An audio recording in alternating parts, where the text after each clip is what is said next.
እንክሳር ተከታታዮች እንደከረማችሁ ባልነው መሰረት እንግዲህ ተመልሰን መተናል። ሰላም ናችሁ ወይ? አዲስ ዓመት እንዴት ይዟችኋል? ዝግጅታችን ስትከታተሉ መቼም ላይክ እና ሰብስክራይብ ሼር ማድረጉን እንዳው ባትረሱት ደስ ይለናል። እንደምታስታውሱት ባለፈው ሳምንት እንግዲህ የ1953 ዓመተ ምህረትን የመፈንቅለ መንግስት የመሩት ሰዎችን በግለሰብ ደረጃ አስተዋውቀናቸዋል። እንደምታስታውሱት ሶስቱም ሰዎች ማለት ኮሎኔል ወርቅነህ ገበየሁ፣ ጀነራል መንግስቱ ነዋይ እና አቶ ገርማሜ ነዋይ በተቻላቸው መጠን በመጀመሪያ ደረጃ የሀገር ፍቅር ስሜት ያላቸው ናቸው፣ በተለይ ሁለቱ ወጣቶቹ።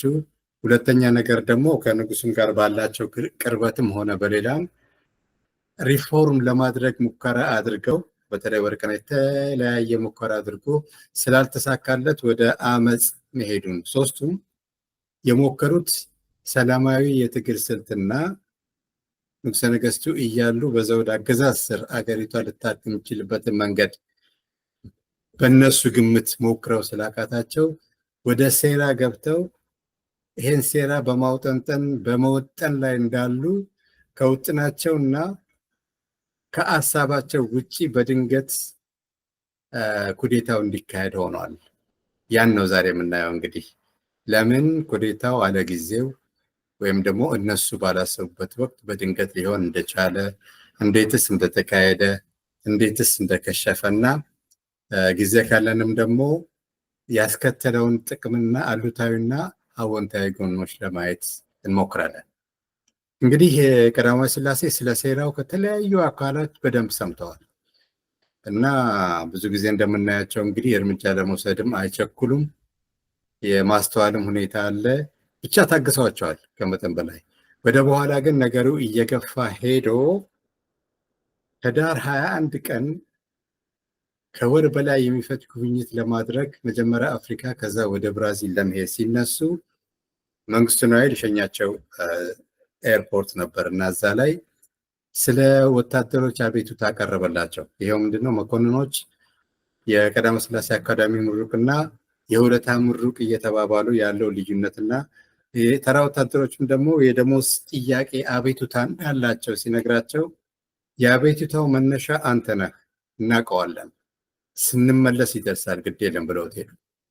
ይሄ እንግዲህ ከባድ ማስጠንቀቂያ ነበር እና እንደመጡ ወደ እርምጃ እንደሚሄዱ ስለገመተ ካሰበው ጊዜ ውጪ እንግዲህ ኩዴታውን ለማካሄድ ማውጠንጠን ያዘ ማለት ነው።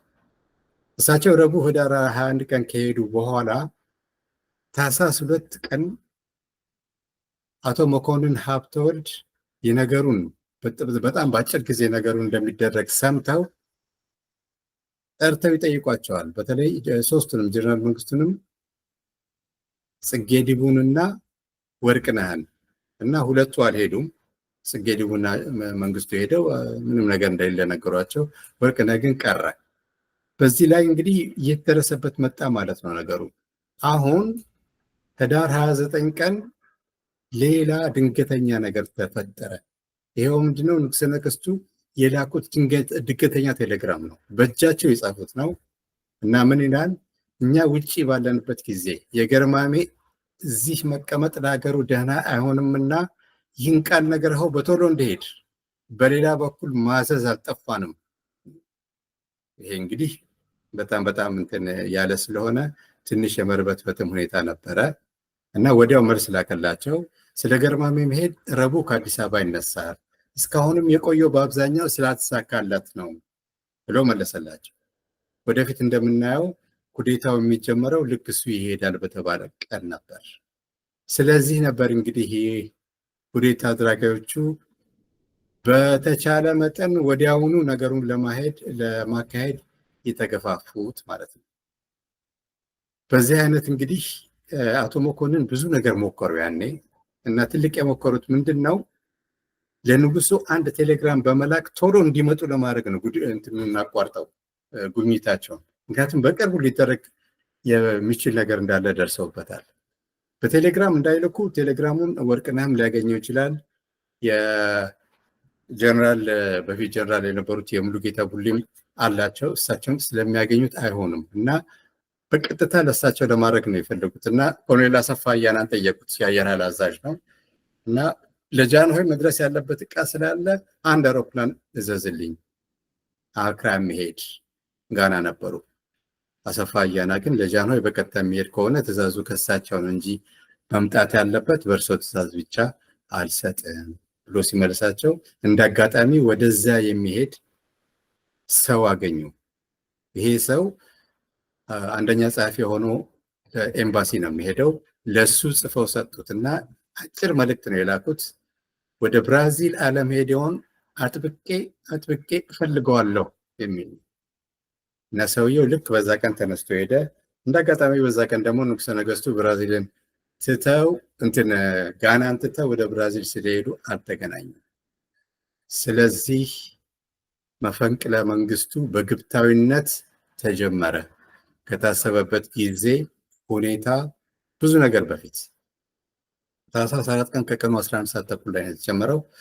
መንግስቱ መጀመሪያ ያደረገው ምንድነው? ጀነራል መንግስቱ በቢሮው 100 አለቃ መኮንኖችን ጠርቶ 4 ናቸው የተለያየ ቦታ ሆነው ካርባይን ይዘው በተጠንቀቅ እንዲቆሙ አደረገ እና ከዛ ቀጥሎ ደግሞ ሌሎች በሻምበል ደረጃ ያሉትን ጠርቶ በቂ ጥይት፣ መትረየስ፣ ጠመንጃና ሽጉጥ እንዲመጣ አዘዘ እና ምን የሚሰራ ነገር ነበር ያኔ እንደ ልማድ ሆኖ ማለት ነው። እንደ ጥንቃቄም ጃንሆይ ውጪ ሲሄዱ አንድ ብርጌድ የክብር ዘበኛ ጦር አለርት ሆኖ በተጠንቀቅ ይቆማል። ስለዚህ ያን ጊዜም ቆሞ ነበርና ያን ኃይል ነው እንዳለ የተጠቀመበት መንግስቱ ማለት ነው። ከምሽቱ 2 ሰዓት ተኩል ላይ ጽጌ ዲቡ መጡ። ጀነራል ጽጌ ዲቡ ከዛ ቢሮ ካስገባቸው በኋላ በአስተዳደር ምክንያት አልጋ ወራሽን መያዝ ስለፈለግኩ አንተንም ስለምጠረጥርህ ሽጉጥን አንጣ፣ እሳቸው ከመጡ በኋላ መለስልሃለሁ ብሎ ወሰደበት። ከወሰደበት በኋላ ሻምበል ጽጌ ጥላሁንን ጠብቀዋለው። ጽጌ ጥላሁንም ኡዚውን አውጥተው እንዳይነቃነቁ ጌታዬ ብለው ጽጌ ዲቡም በእንትን ውስጥ በግድ ገቡ ማለት ነው። በፊት አድማ ውስጥ ነበሩበት እሳቸው፣ ነገር ግን በዚህ አይነት ሁኔታ መካሄዱን እንደማይደግፉ ገብቶታል። ከዚያ ማታ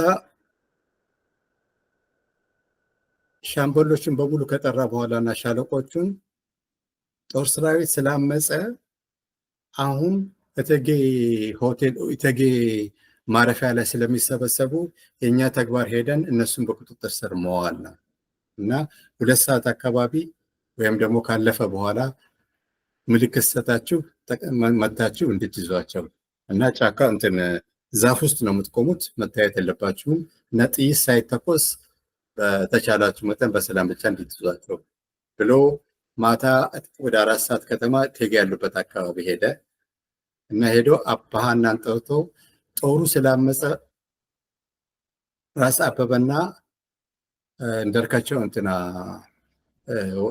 መኮንን ሀብተወልድ እንዲጠሩ አለ።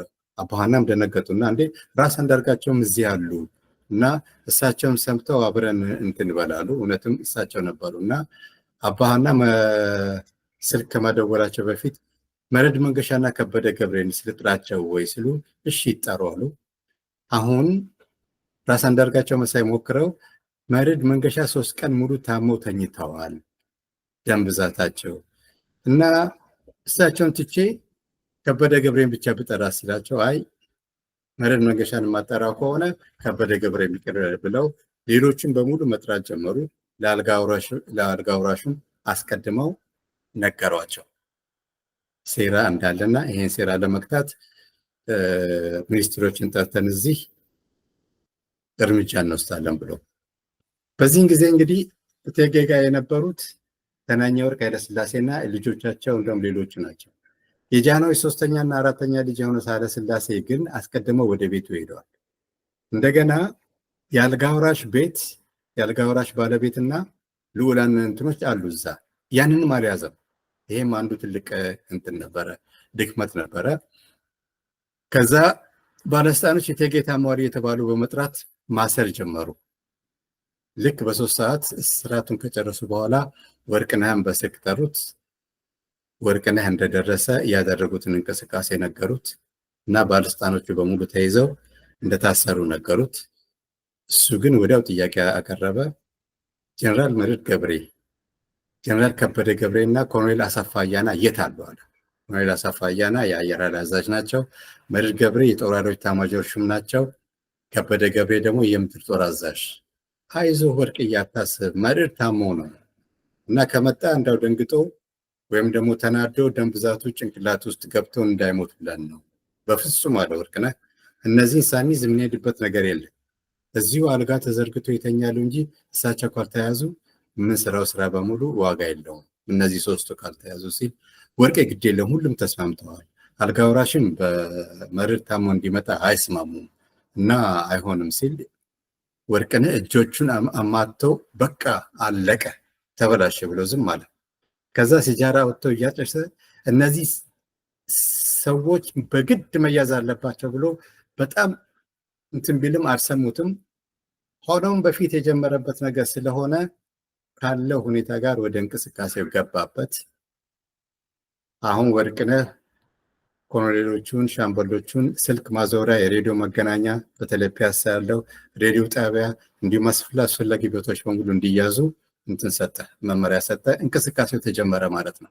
ወዲያው ግን መጥቶ እንደገና በጣም ያንኑ ጥያቄ ያተኮረ እነ ጀነራል መርዕድ ከበደና አሰፋ አያና መታሰር አለባቸው የሚለውን እንግዲህ መንግስቱ ቅር እያለው እሺ ብሎ ኃይለማርያም ሌንጮ ቤታቸው ተላኩ ይዘዋቸው እንዲመጡ። ቆይተው ተመለሱ፣ መጡ፣ የሉም ቤታቸው ተባለ። ወርቅነህ ራሱ እኔ 40 ወታደር ይዤ ፈገግ ሲል ወገግ ሲል ጀነራሎችን ይዤ ልምጣ ቢል መንግስቱን ቢያለው አሁን ወርቅነህ ብቻ ሳይሆን ሌሎች መኮንኖች ነገሩ ወደ ውድቀት እንደሚሄድ ገመቱ። ምንም ማድረግ አልተቻለም። ሌሊቱን ከመንግስቱ ጋር እንቅስቃሴ የተደረገ፣ እርቅ ተነደፈ፣ እርምጃም ተጀመረ። በከተማ ውስጥ ዋና ዋና ቦታዎች ተያዙ። ኤምባሲዎች አጠገብም ጦር ተመደበ። ሻለቃ ተፈራ ወልደተንሳይ ተጠርተው ከመንግስቱ አጠገብ ሆኑ። እስከሚቀጥለው ሐሙስ 6 ሰዓት ድረስ ካጠገቡ አልጠፉም። አሁን መኮንኖቹ ኩዴታ መሆኑ ገባቸው። ነገር ግን ጽጌ በደንብ እየተጠበቁ ነው። ወርቅነህን በመጠኑ እየተጠበቀ ነው። ቆይቱ ዋናው የድርጊት ሰው ሻለቃ ዮሐንስ ምስክር መጣ፣ ገባበት። ንቅናቄውን ጀመሩ ማለት ነው። ይሄ በሚሆንበት ጊዜ እንግዲህ ሌላ ቡድን አለ።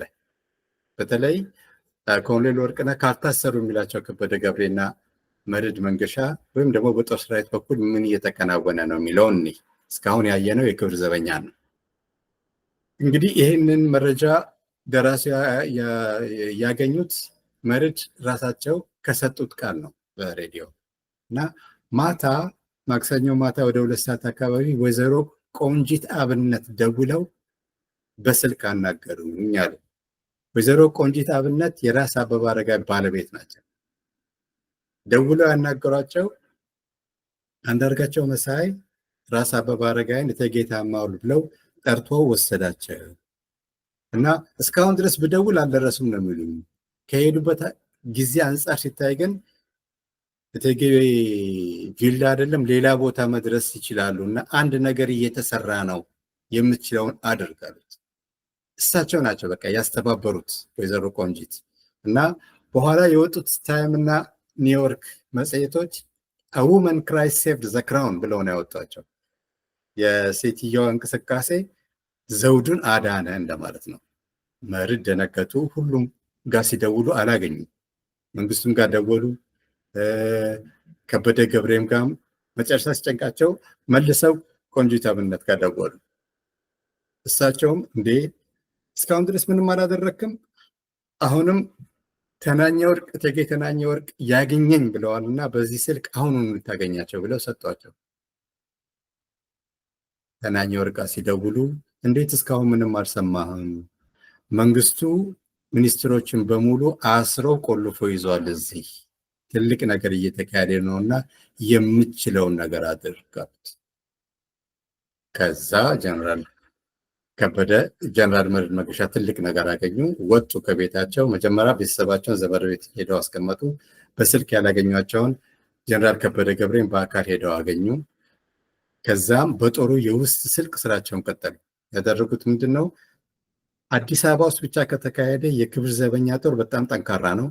የጦር ሰራዊት ያን ያህል አይደለም። ስለዚህ በተለይ ናዝሬት ያለውን ታንከኛ በአስቸኳይ እንዲመጣ፣ ደብረ ብርሃን ያለውም እንደዚሁ ሀረር ያለውንም ሁሉን ብቻ አነቃነቁት እና በመጨረሻ ወደ አንደኛ ክፍለ ጦር ሲሄዱ፣ አራተኛ ክፍለ ጦር ማለት ነው፣ ንጉሳዊ ቤተሰብ ደግሞ አልጋ ወራሽ ግቢ ውስጥ ተሰብስበዋል።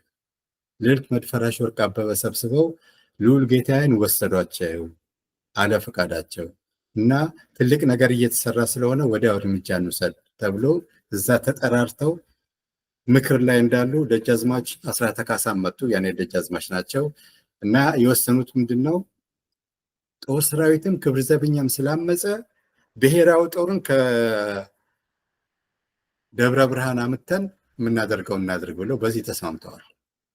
ደጃዝማች ከበደ ተሰማ ደግሞ የብሔራዊ ጦር ዋና ኃላፊ ናቸው። ትልቅ ጦር ነው ያኔም ከነ ክብር ዘበኛ ጋር ባይወዳደርም እና 9 ሰዓት ቀደማ እሳቸውም ሳይጠሩ መጡ ደጃዝማች ከበደ። በኋላ አስራተ ካሳ እንግዲህ እኛ ምክራችንን ጠርሰናል እና እርስዎ ወደ ደብረ ብርሃን እንዲሄዱ ወስነናል፣ አይስማሙም ወይ አላቸው። እንዴ በደንብ እስማማለሁ ብለው በ9 ሰዓት ወጡ። ከዛ ወጥተው ተንቀሳቀሱ ማለት ነው።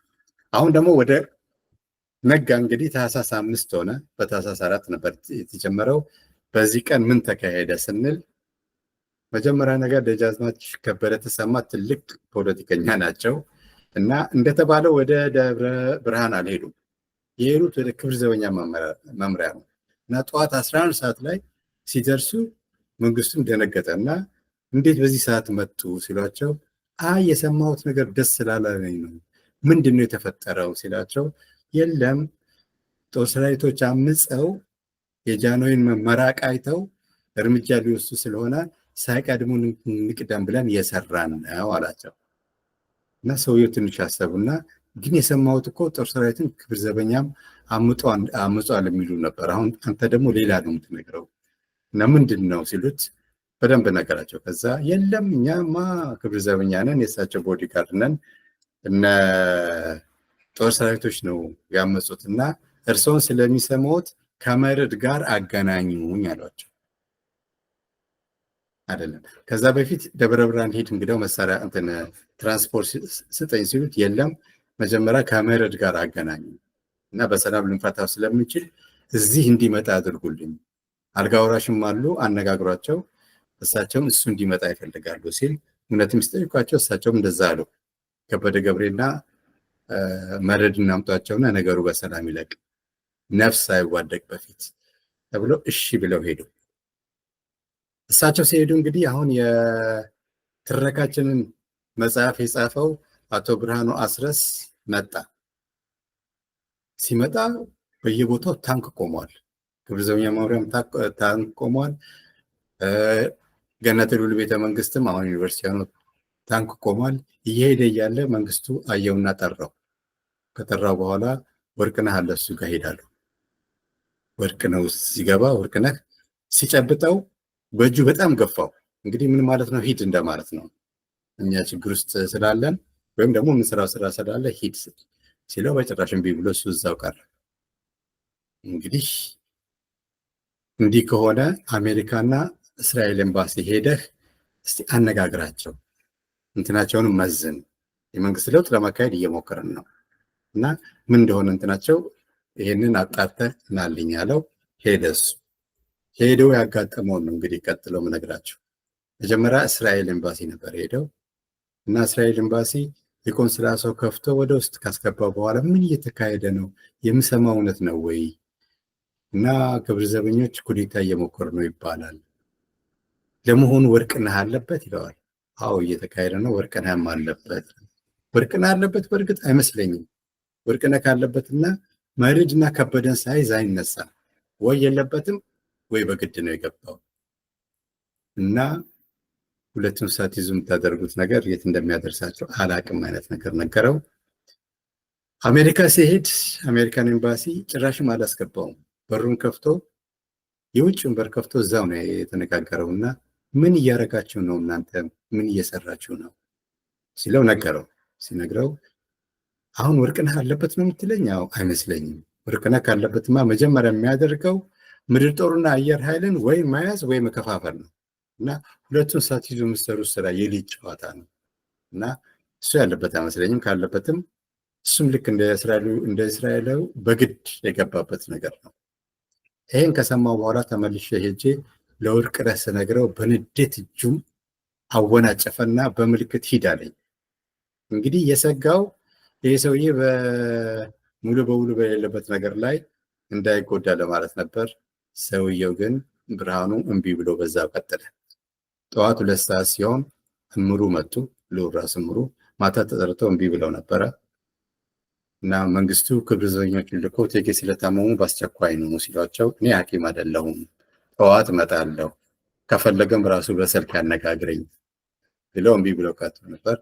ጠዋት መጡና በሌላ መጽሐፍ ነው ያነበብኩት። እንዴት እንደዚህ አይነት የጅል ስራ ትሰራላችሁ? ምን እየሰራችሁ ነው? ዓለም በኮንጎ እየሳቀ ነው፣ ተገናኛን መሳቂያ ልታደርጉ ነው ብለው ተቆጡት። ኮንጎ ማለት ያኔ ኮንጎ እርስ በርስ ጦርነት ላይ ነበሩና የኢትዮጵያም ጦር እዛ ሄዶ ነበረ። በኋላ እሱ አረጋግቶ የለም ሰላማዊ ውለት ለማድረግ እየሞከርን ነው እና ምንም ደም ሳይፈስ ብሎ ብቻ ነገራቸው ሁኔታውንና ለማንኛውም ግን መርድና ከበደ እንዲመጡ እና እርቅ እንዲደረግ እርሶም ይርዱኝ አለ። እሺ ያሉት። ከዛ ቀጥሎ የክብር ዘበኛ ጦር ተሰበሰበ። ግን ምንም ነገር አልተነገራቸውም ነበር። ያኔ የተሰበሰቡት ወታደሮችና ሹማምንቱን ጠቅላላ ጦር ሰራዊት ስለገዳ ቦታ ቦታ ይዟችሁ የምትነገሩትን በሙሉ እንድትፈጽሙ ብሎ ለቀቃቸው። ቀጥሎ የአዲስ አበባን ፖሊስ ዋና አዛዥ ሌተና ኮሎኔል ጋሻው ከበደን ጠርቶ የገንዘብ ተቋማት በተለይ ባንኮች በደንብ እንዲጠበቁ፣ ዝርፊያ እንዳይኖር ሰራዊቱ የፖሊስ ሰራዊት በከተማ ላይ እንዲሰባሰብ ጀነራል ጽጌ ባሉበት ነገራቸው። እሺ ብሎ ሄደ። እንግዲህ ቦታቸውን የያዙ ማለት ነው። አሁን ቀን ላይ አዋጅ ለማስነገር ፈልገዋል። አዋጁን የሚያነቡት አልጋ ወራሽ ናቸው፣ የራሳቸው እንደሆነ አድርገው ማለት ነው። ስለዚህ ወርቅነህና ገርማሜ በጂፕ ወታደሮችን ልከው በ6 ሰዓት አዋጅ ስላለ ሬዲዮ ከፍቶ እንዲሰማ ሰው፣ ያኔ ደግሞ ሬዲዮን ስለሌለ አደባባዮች ላይ ነው ትልቅ ሬዲዮች ያሉት። ቤት ሬዲዮ የሌለው ደግሞ አደባባዮች ላይ ሄዶ እንዲሰማ ተባለ። ወርቅነህ ሳይ አሁንም ብርሃኑ ወይም ደግሞ ቅድም የዚህ መጽሐፍ ደራሲ አልሄድም፣ እንግዲህ ማትሄድ ከሆነማ እነንትናን እርዳቸው ማለት አዋጁን የሚያረቁት አቶ ማሞ ተሰማና በኋላ ገንዘብ ሚኒስትር ናቸው እና ከተማ ይፍሩ ናቸው እና እርዳቸው ብለው አንድ ላይ ሆነው አወጡት አዋጁን። አዋጁ ከወጣ በኋላ ክብር ዘበኛ መምሪያ ውስጥ ነው የሁሉ የሚደረገው። አልጋ ወራሽን ጠርተው ተቀዱ እንዲናገሩት ማለት ነው። ከተቀዱ በኋላ መንግስቱ ይዘው ሄደ እና አምደ ሚካኤል ይባላሉ የሬዲዮ ክፍል ኃላፊው። ይሄን ነገር በአዋጅ ነው በወታደራዊ ማርሽ የታጀበ ይሰራጫል። አሁን ሲያነቡት እንዴ ይሄ ነገር መንግስት ይገልበጥ የሚል ነው፣ ይለወጥ የሚል ነው። ይሄን ነገር ማድረግ ይሳነኛል እኔ ግድ የለም አልጋ ወራሽ ራሳቸውን ያዘዙት ሲል አንገራገሩ ሰውዬው። በኋላ ጀነራል መንግስቱ ፈራውና ጠገብክ የሚል ሰውን ማስገደድ አስቸጋሪ ነውና እና ብለው አልጋ ወራሽ ከወሰዳቸው አልጋ ወራሽም አሰራጭ ብለው ስለፈቀዱላቸው ከ6 ሰዓት ጀምሮ አዋጁ መናገር ቀጠለ። ደብዳቤን ለውጭ ኤምባሲ በሙሉ ተሰራጨ፣ ታወጀ ማለት ነው። ልክ ወዲያው አዋጁ ተነግሮ እንዳለቀ የበዝባዡ መንግስት ነገር አለቀ፣ ደቀቀ፣ የባርነት ቀንበር ወደቀ እያለ አቶ ዳምጤ አሰማኸኝ ደጋግሞ መልእክት ማስተላለፍ ጀመረ። ሌሎችም እየተቀባበሉ ነገሩን አጦዙት ማለት ነው።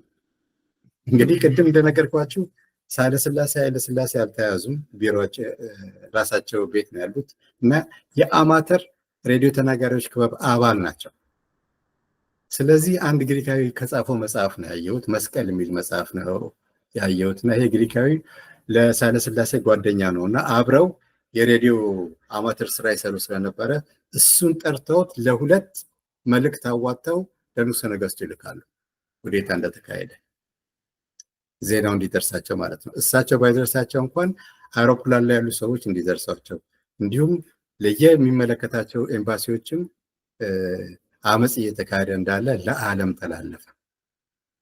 ከዛ ቀጥሎ የአልጋ ወራሽ መልእክት ለህዝቡ ደረሰ። ሆኖም በህዝቡ ዘንድ ተነሳ አለፈቃዳቸው ይሆናል ይህን ንግግር ያደረጉት።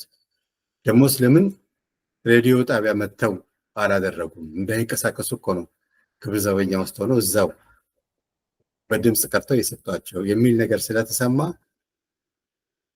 እነ መንግስቱ አልጋ ወራሽን ከክብር ዘበኛ ቢሮ ወደ ቤተ መንግስት መልሷቸው። በዚህ ጊዜ እንግዲህ ደጃዝማች ተሰማ ከበደ ተሰማ እነ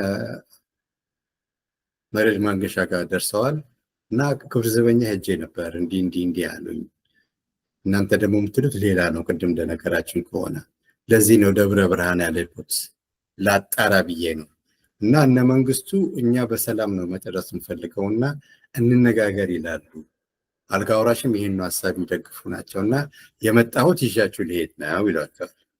እነሱም አይ እኛ አንሄድም፣ እዚህ የምንሰራው የምናደራጀው ነገር ስለሌለ ጄኔራል ኢሳያስ ተብሎ ኢሳያስ ገብረስላሴ ከሳቸው ጋር ሆነው ሽምግልና ጀመሩ። እንግዲህ ሽምግልና ሲጀመር ጀነራል ኢሳያስ ምን አሉ? እኛ ሁለታችን ብቻ ሽማግሌን የምንጨርሰው ነገር ስለሌለ ፓትሪያርክ ጋር እንሂድና እሳቸው መሪ እኛ አጃቢ ሆነን ሁለቱን ወገኖች እናግባባ ተብለው ፓትሪያርኩ ሄዱና ነገሯቸው። በሁለቱ መካከል ደም እንዳይፋሰስ ቶሎ አንድ ነገር ማድረግ አለበት ሲባል እኔ ራሴ ሄጄ ላናግረው ወይ መንግስቱን ሲሉ አይደለም ጥሩ የሆኑ 5 ጳጳሳት ስጡን እና እነሱን ይዘን ሄደን እናናገራለን አለ። በዚህ መሰረት ሄዱ ወደ መንግስቱ ጋር ከእንትኖች ጳጳሳቶቹም ጀነራል ኢሳያስም ደጃዝማች ከበደ ተሰማ እና መነጋገር እንደጀመሩ እንግዲህ ለምንድን ነው ግን ጳጳሶቹ የመጡት አለ መንግስቱ። አይ ፓትሪያርኩ ነበር የመጡት፣ ግን ነገሩን እነሱ ካልጨረሱት ፓትሪያርኩ ስለሚመጡ መጀመሪያ በእነሱ መሰረት ሽምግልናውን እናካሄድ ነው እና ታዲያ አሁን የምትፈልጉት ምንድን ነው? ከእናንተ የሚሸማገል ሰው ስጡንና ያን ይዘን 4ኛ ክፍለ ጦር ሄደን እነሱን በሰላም ነገሩ እንዲጨርሱት ለማግባባት ነው ሲል እሺ ያለና ወጥቶ ለወርቅነህ ነገረው። ወርቅነህ ማይ ሂድ ሲላቸው ለምንድን ነው የሚካሄደው? ለእርቅ።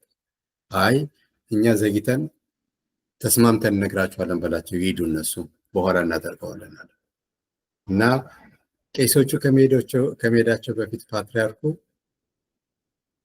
መንግስቱ ነዋይ የማያስፈልግ ነገር ነገራቸው። ይኸው ምንድነው እኛ የተነሳ ነው እንዲህ ህዝቡ ስለተጎዳ ነው፣ እንዲህ ወታደሩ ስለሆነ ነው።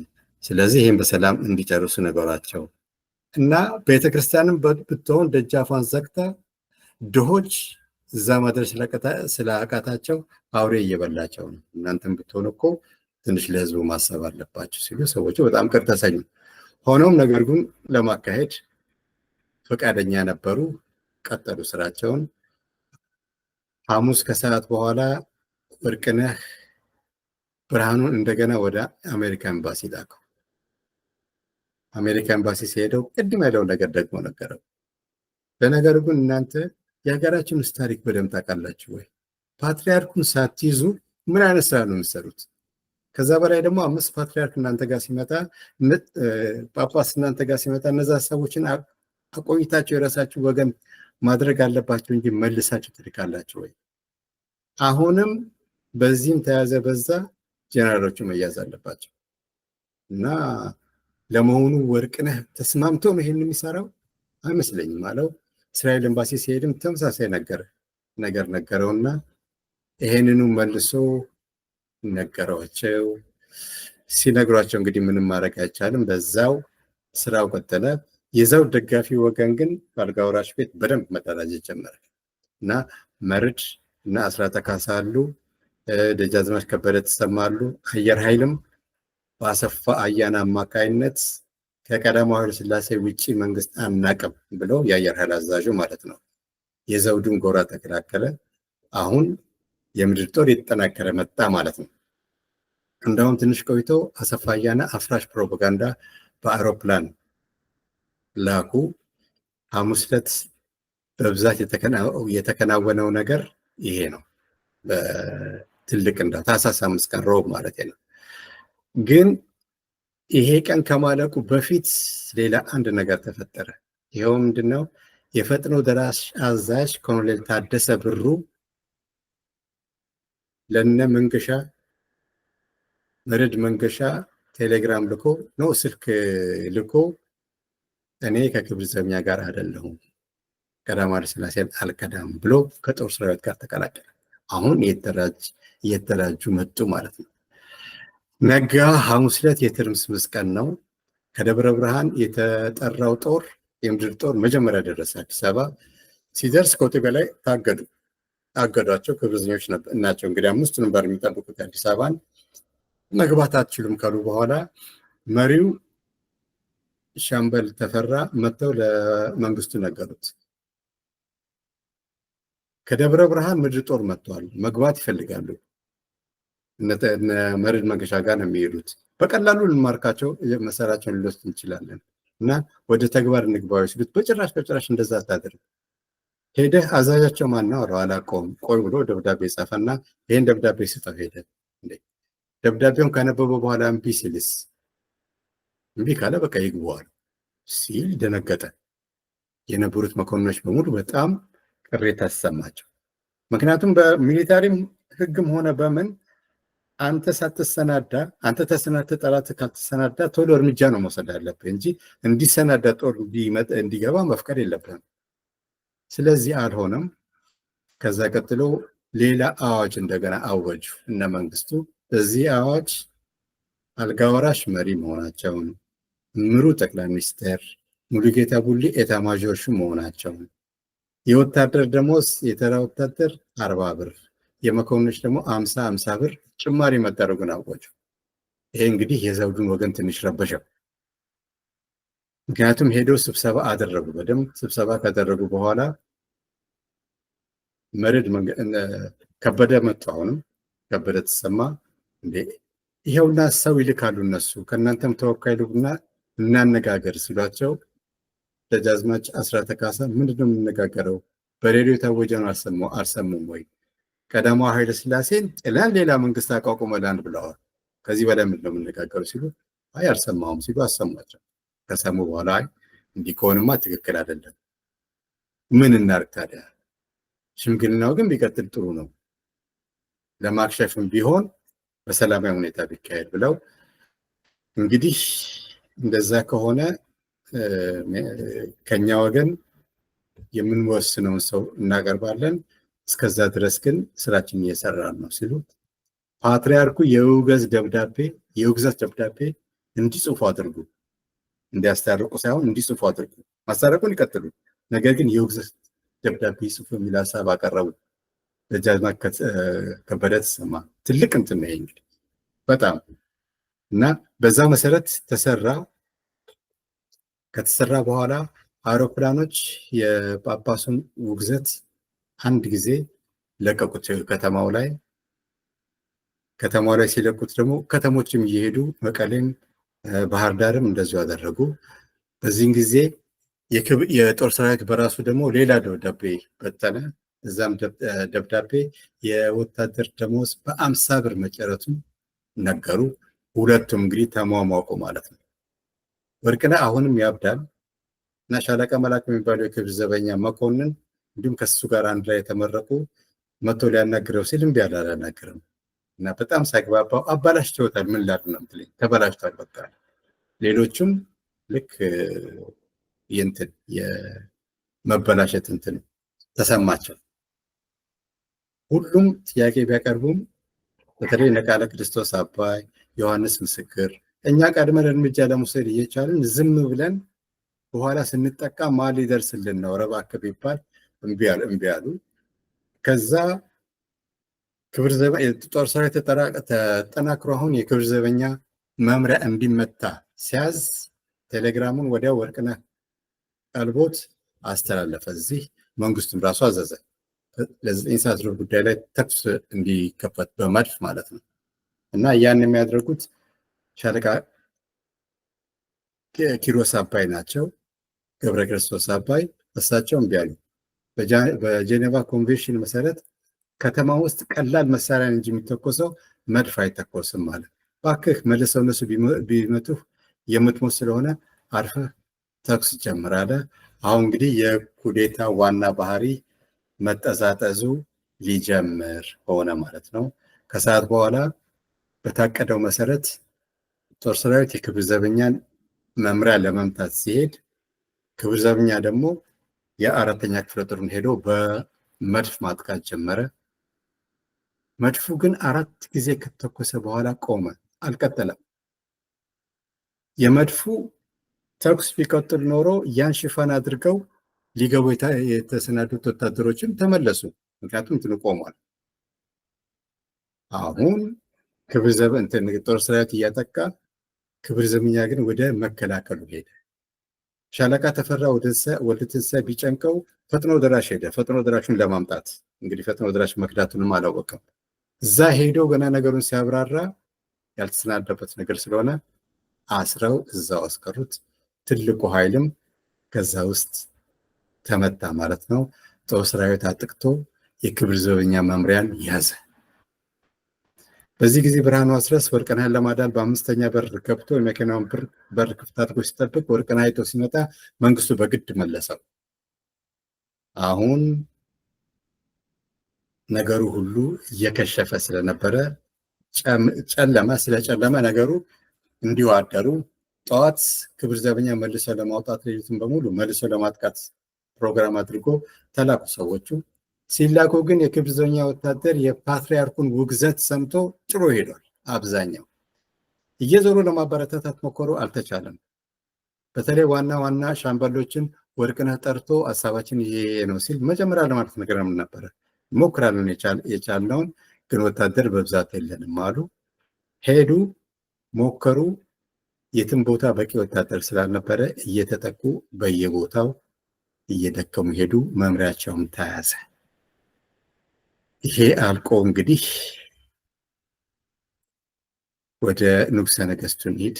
ንጉሠ ነገሥቱ ወዲያው እንደሰሙ ወዲያው ተነስተው ወደዚህ መምጣት ነበር የያዙት እና መጀመሪያ ናይሮቢ ነበር፣ ላይቤሪያ ነበር ሞኖሮቪያ ያረፉት። ሞኖሮቪያ እንዳረፉ ተብማን የሚባሉት ፕሬዚደንት መንግስቱ ቤተ መንግስቱ መንግስቴ ነውና የፈለጉትን ማድረግ ይችላሉ ግቡ አላቸው። እዛው እንዳሉ በአጋጣሚ ኤድዋርድ ኬኔዲን ያገኙታል። የጆን ኤፍ ኬኔዲ ወንድም ነው። ያን ጊዜ ደግሞ ጆን ኤፍ ኬኔዲ ፕሬዚዳንት ነው።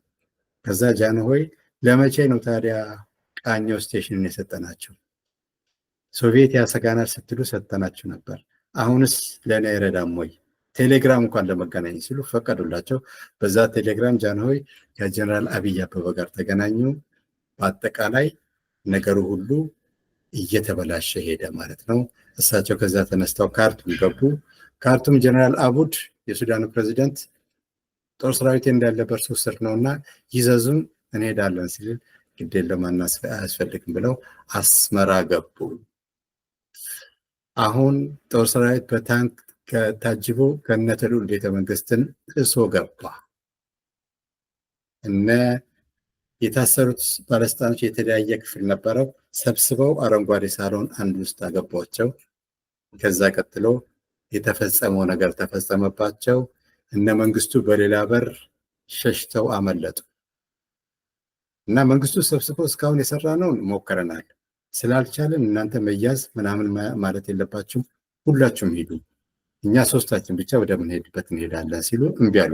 ወደ 6 መኮንኖች በተለይ አንደኛው ክፍሌ ወልደ ማርያም ሁኔታውን ስለማውቀው የምንወጣበትን በር አውቃለሁ ተከተሉኝ አላቸው። እሱ ይሄን ከማድረጉ በፊት ሌላው ሻምበል ከአሁን ጀምሮ ማረጋችን ስለማያስፈልግ ብሎ መጀመሪያ ሄደው የጀነራል መንግስቱ ማረግ ቀዶ ጣለው። በሻምበል ክፍሌ መሪነት ተራ ወታደር ሆነን ነው የምንሄደው ብለው ሄዱ። ከሄዱ በኋላ የሆነ ቦታ አደሩ እና በነጋታው ሲሄዱ መንግስቱን ግንባራቸውን እየሳመ በቃ አልፈልግም ከዚህ በኋላ ሂዱ ሲል ባየ ጥላሁን ብቻ ቀሩ። ሻምበል ባየ ጥላሁን የመንግስቱን ማዕረግ ገፈው የሁሉን ማዕረግ ገፈው እንሂዳሉ ናቸው እና በሱሉልታ በኩል ለመሄድ ሲሞክሩ ተከበው ተኩስ ሲከፈትባቸው መንግስቱ 2 ወታደር ጥለው የአንዱን ወታደር መሳሪያ ገፋለሁ ብለው ሲያጎነብሱ ግርማሜ ነዋይ አይናቸው አካባቢ በጥይት መቶ ጣላቸው። ከዛ ባየ ጥላሁን ገደለው። መጨረሻ ራሱን ገደለ። በዚህ ሁኔታ እንግዲህ የክብር ዘበኛ ጦር ተሸነፈ። ንጉሠ ነገሥቱም ቅዳሜ በ10 ሰዓት አዲስ አበባ ገቡ። አዲስ አበባ ህዝቡ በነቂስ ወጥቶ እልል ብሎ በሳቅና በጨዋታ ብቻ ሳይሆን በእንባም ተቀበላቸው። ኩዴታው ከሸፈ። ይሄ ነው እንግዲህ የኩዴታው አልፋና ኦሜጋ ባጭሩ ጨምቀን ስናየው። እንደው በአጠቃላይ ግን ከታሪክ አንጻር ስናየው የ1953 የመንግስት ለውጥ ሙከራ ምን ይመስላል የሚለውን በታሪክ ፈራጅነት ለማንም ሳያዳሉ ማየት ከተቻለ በጊዜው ኢትዮጵያ ለውጥ ያስፈልጋት ነበር። ስለዚህ ሙከራው በዚህ ረገድ ፋና ወጊ ነው። ሙከራው በሰላማዊ መንገድ እንዲካሄድ ደግሞ አልተቻለም።